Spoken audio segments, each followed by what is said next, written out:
Hey guys, make sure to subscribe and hit that notification bell to be updated every time I make a new video. Thanks, let's begin. There's a new VHS movie coming out. It's called the VHS 94. Let's go back and take a look at the 3 previous VHS movies and see how they held up. The first one is VHS, naturally.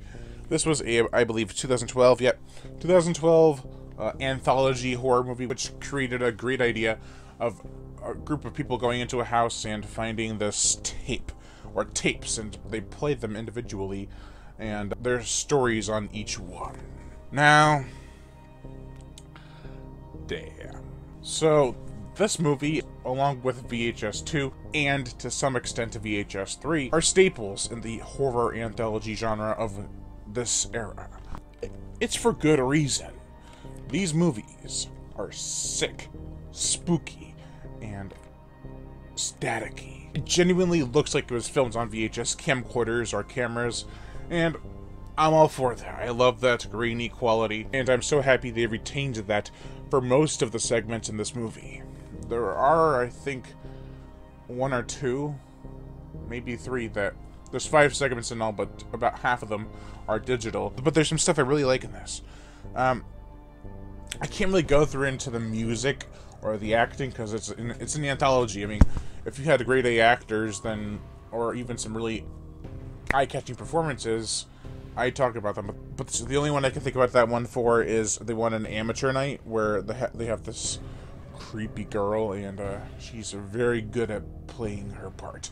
They even made a spin-off movie for her called Siren, which was pretty good. Might check that one out again to give another video on it. But we just watched this one, and even during the day, it was like 2 o'clock when we started, it still holds up even in the day. Can't say that about a lot of horror movies. The first segment was Amateur Night, which was very disturbing. You think it's going to turn into like a four-way gangbang, but she ain't having it. I don't want to spoil it, but it's really interesting how it takes its approach. Like, you can kind of tell there's something wrong with her, but you're like, it's nothing. It's something. So, Amateur Night, probably in second or first place in this anthology. The second short was... yeah, it was the one where the couple were going on the road trip, and there's a twist at the end. It was kind of a weak one. There was a good kill, but other than that, it was kind of paint by numbers. Stalker slasher story, but cut real short. So the third one was like a slasher in the woods story, which was really cool. I love slashers in the woods. This one had an interesting twist, where the killer cannot be caught on camera because he's all glitchy for some reason, which is never explained, but they do seem to disappear. The bodies when they're killed, and when they're in a certain area where someone died, the dead person shows up on the camera. At least that's how I interpret it, because other than that, why are they showing us the past deaths unless they just want to add the extra gore, which there are some decent kills in this one. There's 4 on-screen kills and I think 2 or 3 off, so bloody stuff. And my group, the Horror Score on Facebook, just look up the Horror Score, has the image that they used for the poster for this short. I forgot what it was called, but it has just the picture with the killer with the knife at the moon. That's from this short on VHS. You can join the group if you want. I have to approve it. The next short was a haunted house story with a twist. A lot of these have twists, but it works at first, and then the ending, it's like, oh, okay, is it even really what's going on? I don't know, I don't really care. And then we get to the last one, the second or first best one in this anthology.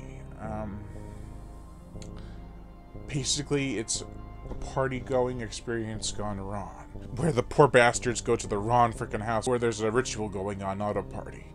So, spooky shit happens. Really spooky stuff. Hands coming out of walls, handprints hitting the wall. The ending, my mom was like, that was sad. Like, sad? You're sad? It's very well executed and tense, and the camera glitchiness and the shakiness is not too bad. Could have been a lot worse. Glad it wasn't. So, Yeah, that's gonna really do it for this video, guys. There's not a whole lot to say unless I go really in depth in an actual review. This is just an unscripted video for my thoughts after watching the movie. So, this is my third time watching it, I believe. That's gonna do it for this video, guys. Thank you all for watching, and I am Brian Gatto, the Horror Show host. Make sure to like, comment on, as well as share this video. Like my Facebook fan page and support me on Patreon, or even $1 a month will help keep this channel going on strong, and I'd greatly appreciate it. Plus, you get access to body counts and other music videos that you cannot get on YouTube because of copyright and age restriction. Monetary support, if you want to support the channel through PayPal, it's horrorshow37@gmail.com. I'd greatly appreciate it, but if you do not want to support me with any money, just hit that notification bell to be notified every time I make a new video, and as always, subscribe.